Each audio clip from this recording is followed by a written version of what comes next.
up, YouTube? It's RS Mario here, bringing you another analysis video. So we got two major trailers in a month. You know how much content I have now between Fire Emblem and Pokemon? You know what I'm saying? And of course, speaking of content, I do have to kind of go into a little bit of solemnness into this video. I'll put up a timestamp if you want to skip to the meat and potatoes and pass me groveling here. But yeah, I had realized I've only put out like 2 videos this entire month. I think this has been my lowest month of production probably ever on this channel. Usually I do get at least a video out a week. This month I didn't really do that. That I do apologize for. But it was burnout, man. It wasn't even like creative burnout, because I've been writing scripts. Like I wrote a script for a pairings video that I wanted to do for Valentine's Day. Like I was working on an anime review that I wanted to do for Black History Month, anime of black people. Like there were tons of reviews. There were tons of things I wanted to do, like a Price of Smiles video. Like that's an anime that you should watch. I'll probably still get that video out soon though, because the show is still going on. But yeah, like there's tons of videos I wanted to do. It's just that my brain just would not do it. Like I could not, set up and record and get everything to go. I mean, it just wouldn't do it. Like I would come home and go to sleep. And I think part of it was burnout and part of it was like, I don't know, maybe disappointment. Because I have been trying to get better, and not just at like editing, but writing, as well as trying to do better at work to try to like make something of this job. I don't think it's gonna happen though. So I think I need to step back and kind of reset a little bit. So I do apologize. I wasn't intentional. I would never I would tell you guys if I wasn't gonna make videos. I wouldn't just dip off. You know what I'm saying? But do apologize for that. But we back though. We got enough content here to make videos for a while. Not to mention all the other stuff I had built up from when I was being weird. So let's hop into this. So we have official names for the new Pokemon games: Pokemon Sword and Pokemon Shield. I think they play a lot. You see a lot of what a theory I have on this game in the trailer, in the names. So let's hop on into this. I've talked long enough here. So the first shot we get is this nice little scenic village. This is definitely the first town. This is the town where you live. They also have a Pokemon Center. I don't know what this big purple house is, but it has a Pokemon. There's a Pokeball logo on it. Maybe it's a Pokemart. So I'm not sure what this purple building is, but it does have some significance. It could be a gym. All right, so we get another shot here. I believe this is the same town, because it does have like the mountains and those like farms and stuff in the background. So one thing we get here is an interesting contrast, or I think a big theme in this game, and that is old versus new, like traditional versus change. I think that's a big thing in this game, because you see like in the in the foreground and stuff, and in the background you see like these old like ruins with like these symbols on it, and you're gonna kind of see those in various places throughout the trailer as well. And then of course you see like the new shiny, new lit up type of stuff. I think this is a contrast, you know what I'm saying, the immovable object of tradition versus the unstoppable force of change, which is what I think. Hopefully this doesn't play too much into the gameplay, seeing as though change when it comes to Pokemon scares me. It does. It's like, no. I get pretty neck beardy when it comes to my Pokemon, so please don't change it too much. But you do see a lot of these ruins around. Like this place used to have some kind of significance to an older generation or older kingdom of people. But yeah, another thing you get to see is this shot of this big stadium looking building here and a Pokemon Center. I don't see the purple building, so this might not be the same town. And we get another shot here of the house. So one thing I have to say about this game, like the graphics are, they are pretty good. I do have some issues. Like this rock looks weird. Like I mean those textures, them textures look kind of horrible. for a Switch game. But of course, this is not, you know, the final product. It could look better than this when it comes out. Not to mention, I mean, it's Pokemon, so it does have a stylistic. Man, I can't talk. Look to it, but I just like this house. I don't know why. This feels like an awesome house. Like the moss, like the leaves and stuff growing on the house, like the vines. Like, I don't know why this house seems awesome. I just like the look of this game. So we get a shot of the female trainer. She looks cool.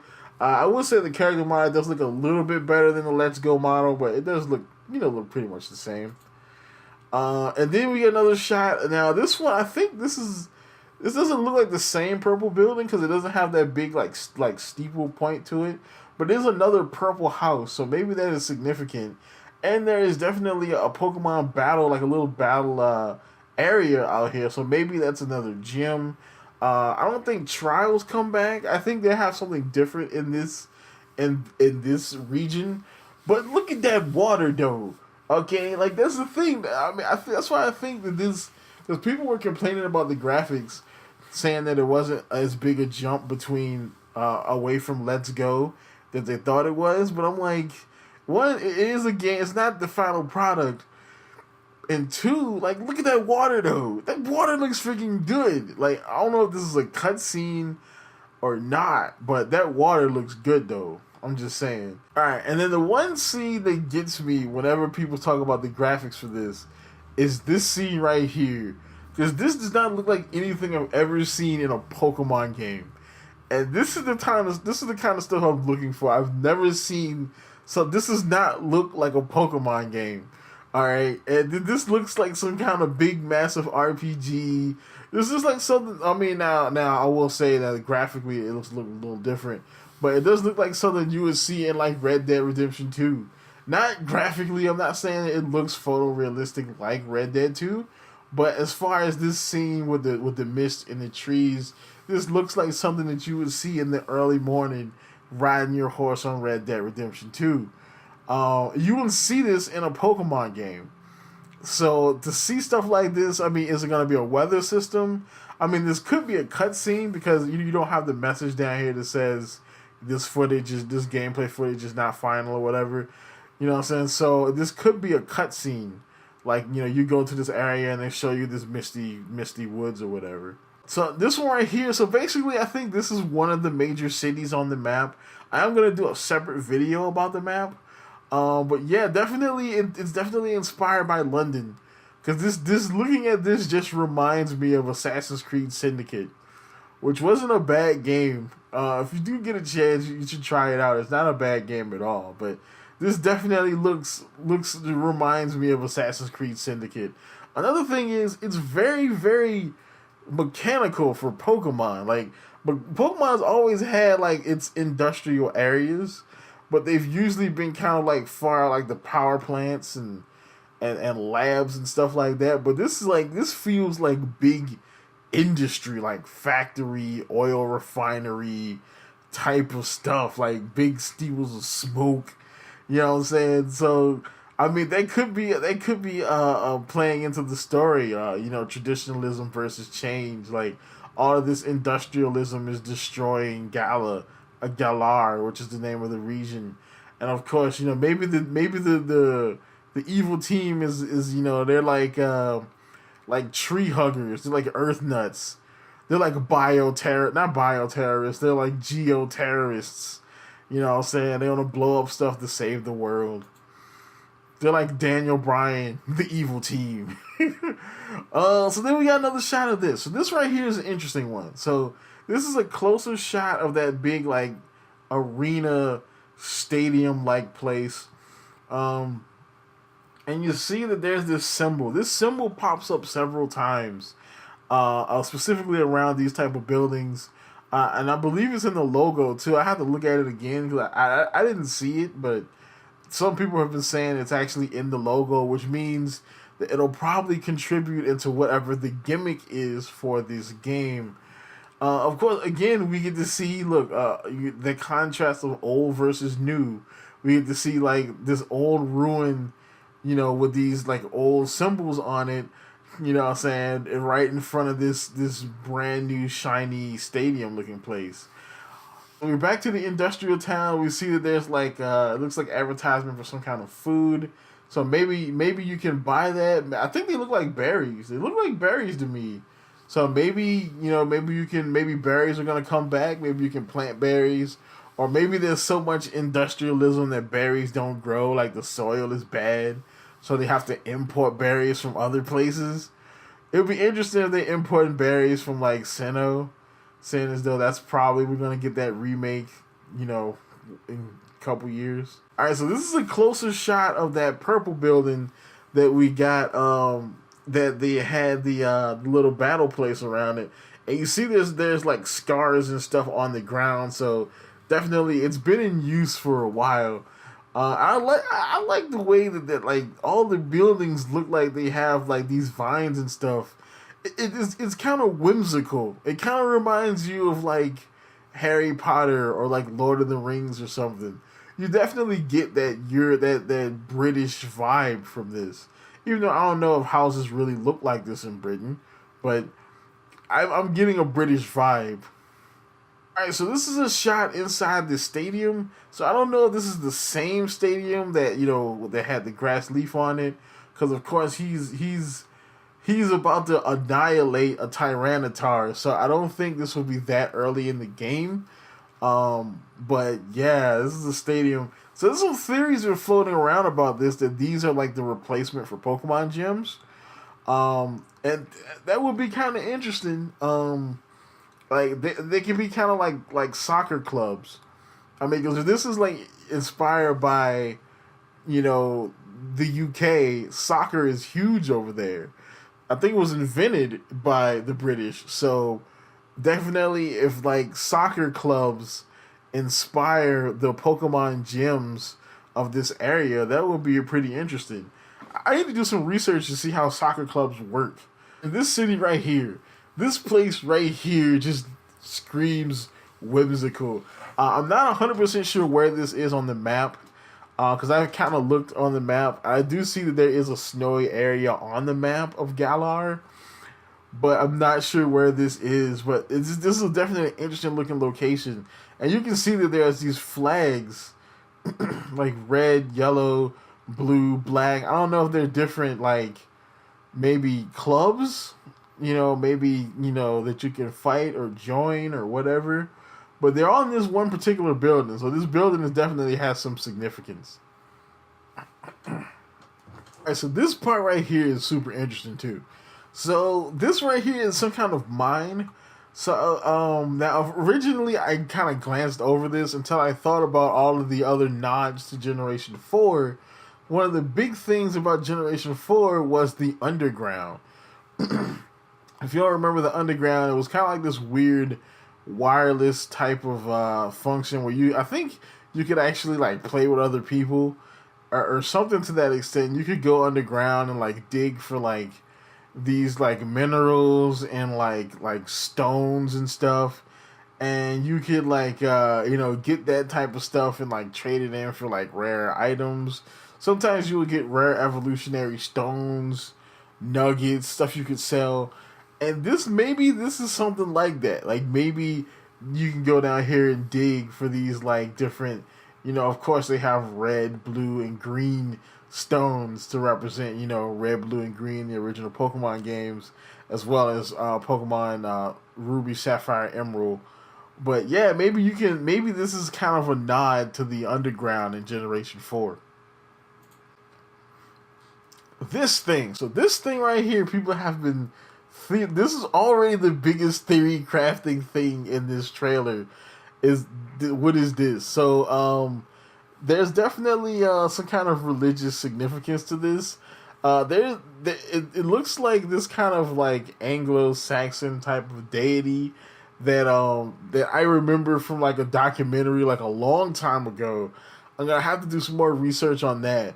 But this definitely looks interesting. It looks like it's a legendary Pokemon shouting maybe some kind of attack, and all these other little Pokemon seem to be kind of spazzing out because of what he's doing. Another super detailed shot of the inside of a building. This looks like some kind of lab. Looks like they might be growing something over here because, of course, they cut the shot like right before it gets to whatever's in this container here. But it looks like somebody's lab, so that's interesting. All right, so we get another shot. This is the shot of that weird symbol. Um, it looks like arrows that are like pointing, like following each other. So I'm not 100% sure what that could be.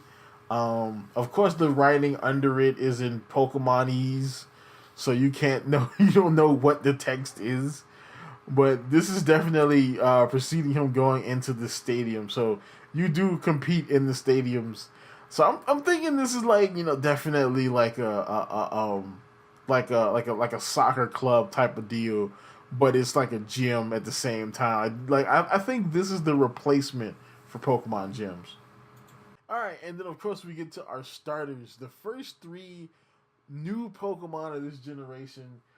We have Scorbunny, which is definitely definitely a weird name. He has this weird kind of like patch on his face. It's definitely inspired by sports. I'm thinking that he's probably going to be inspired by like rugby or soccer. Probably soccer. Because rabbits, they have strong legs, so kicking things would be big and indicative to rabbits. I think he looks pretty cool. People have been talking about the designs of the starters. I thought they looked pretty good. I mean, they aren't the best looking starters ever, but I mean, neither were the generation like 7 starters, and what I'm saying, but some of those turned out to be pretty good. Like Greninja turned out to be pretty badass. But let's see. Then you've got another tadpole. He's definitely a tadpole. Sobble or Sobble is definitely a tadpole Pokemon.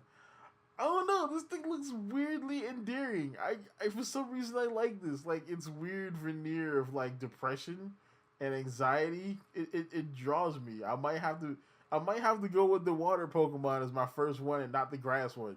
I might have to break tradition and go with the water type as my first one. And then, of course, we see the introduction of the grass type Pokemon. He beating on a rock. You know what I'm saying? You have Groki. So I'm thinking of where they're going with some of these Pokemon. Definitely, a lot of people have been saying that it's been sports inspired, which is interesting. I mean, definitely with a Scorbunny, you know what I'm saying? Like that square could represent like a scorecard or a scoreboard at a soccer game or a big sporting event.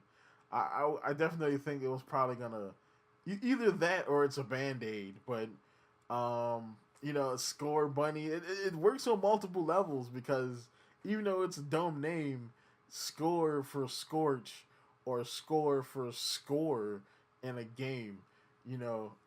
So Bobo again. I have no idea where they're going with him, but I like him anyway. And then Groki is definitely going to be a couple different things. Like Groki could be, of course, a reference to the Monkey King in Journey to the West, which would be interesting. He could be also a reference to baseball, which is another sport. It's not big in the UK, but it's big in America. It's a big sport. I mean, they can't really do like football or basketball or something like that. That would be a weird Pokemon. But that stick is definitely going to evolve into some kind of weapon. All right, if it was one thing we know from there's a constant in Pokemon, if the Pokemon is holding something in its form, it's gonna play into its evolution down the line. Um, but yeah, it's either gonna be like a bat or a rugby club thing, or either it's gonna be the staff for the Monkey King in the Journey to the West. Its name Groki even kind of references rookie, like he's like a newbie in a sport. He's a noob, he's a rookie. So him evolving from rookie to grandmaster with the staff, that definitely works. So I mean that's about it. What do you guys think about this? It's kind of a quick analysis. I definitely have more to pull out these trailers. But I have to get some of them Fire Emblem theories out though, because I've cooked up some pretty interesting stuff on Fire Emblem. So check that out. But that's about it for this. Like, comment, subscribe. Watch out for my my new videos, and keep it real.